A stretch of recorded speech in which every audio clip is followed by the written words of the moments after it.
Hello and welcome to another episode of a One Take Wednesday. Now I know most of you already know this, but I'm going to say it anyway, just in case there are new people watching. If you are new, welcome. This is a series of videos I do every single week where I discuss a hockey-related topic, and I do it in a single take. That means no jump cuts, no edits, no nothing. You can probably guess why this series is called One Take Wednesday. Now, for this episode, this week, I want to discuss the coaching carousel that's going on in the NHL. We've already had 4 teams give their head coach the boot, fire them, relieve them of their duties, whatever term you want to use. Basically, they're no longer allowing that person to stand behind the bench during games. It all started with the Los Angeles Kings firing Coach Stevens, then followed with the Blackhawks booting Coach Q. And then just recently, we had the Blues firing Mike Yeo into the sun and the Oilers kicking McLellan to the streets. Now, of those 4 teams, only 2 of them have their permanent replacements, and that would be the Blackhawks hiring their former AHL coach Jeremy Colleton, and then the Oilers hiring Ken Hitchcock out of retirement to save them with his defensive ways of coaching. That'll be interesting to watch. The other 2 teams, the Blues and the Kings, are still looking for a more permanent replacement and currently are employing an interim head coach. Now, with those 4 coaches hitting the market, there are now rumors or ideas kind of starting to be spread, or kind of speculation, especially for the Blues because of Coach Quenneville and him having coached for the Blues in the past. It seems like that might be the perfect fit.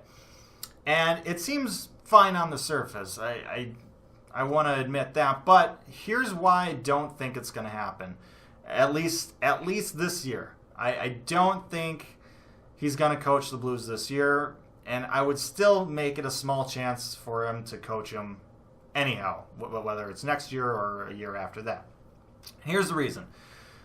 Biggest thing is that, well, Coach Q has a contract still with the Blackhawks. Like, just because he got fired doesn't mean he won't get paid anymore. He has a contract through next year. So he has the rest of this year and next year where he's getting paid $6 million a year.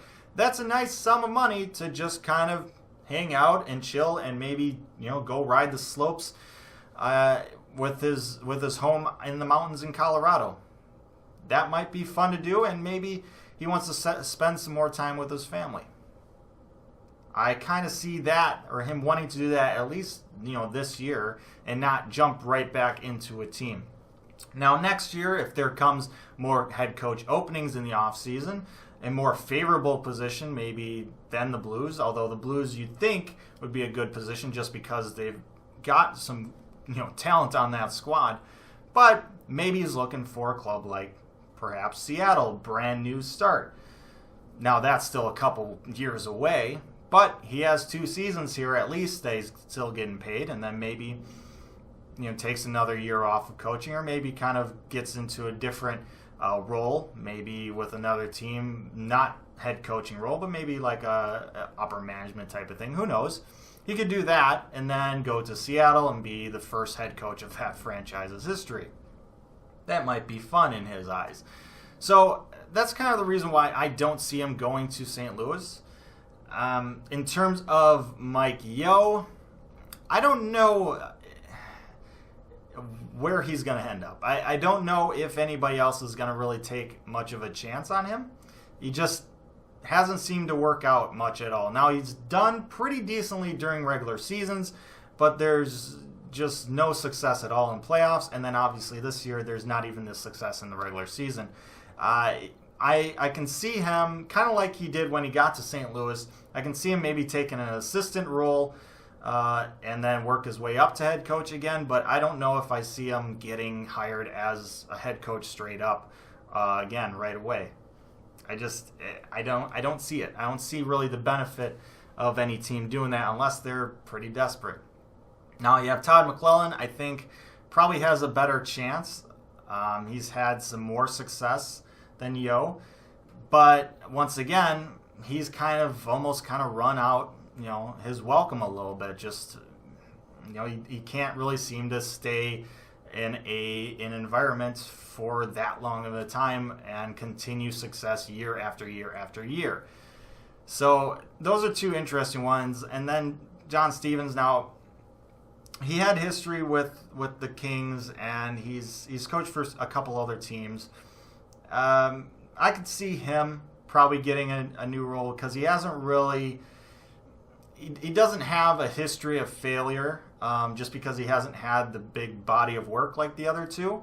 So I could see him, getting a job with another team, whether that's the Blues or the Kings. Well, definitely not the Kings, but whether that's the Blues, I don't know. It's going to be interesting. I don't know if the Blues or the Kings are going to get a coach, this season. I think both of them are kind of looking for a wider net here, and they're going to take their time to try and get the right person behind their bench, and that could very well wait until the end of the season. Although, if they really are trying to push for the playoffs this year, then they'll probably have to make a decision much quicker than that. But it will also depend on how their interim coaches are doing. If they're having success under them, maybe it wouldn't be that great of an idea to force a new coach on them. So that's what I think about this current situation with coaches in the NHL. Let me know your thoughts down in the comment section below. Like, share, and subscribe. I appreciate that as always, but most importantly, stay safe, make good decisions, and I'll see you next time.